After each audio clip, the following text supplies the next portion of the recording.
મારી શાળાનું નામ છે શ્રી પ્રેમચંદ્ર શાળાના માતા સાયના. હું વાર્તા કહેવાની છું. ઈ વાર્તાનું નામ છે સિંહ અને ઉંદેરો. એક મોટું જંગલ હતું. ઈ જંગલમાં સિંહ, વાઘ, ચિત્તો રહેતા હતા. તો એક દિવસ એવું થયું સિંહ તો સૂતો હતો.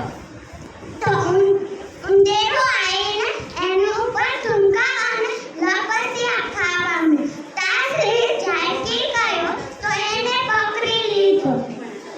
પછી તો સિંહ તો કહે, હું તને આજ તો ખાઈ જઈશ. પછી ઉંદેરો કહે, ના ના, મને ન ખાતા. તાતો પછી મૂકી દીધો એને. ઉંદેરો તેમ ઘરમાં બેઠો.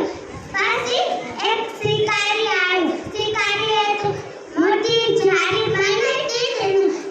સિંહ કૂદતા જાળીમાં પકડાઈ ગયો. સિંહ તો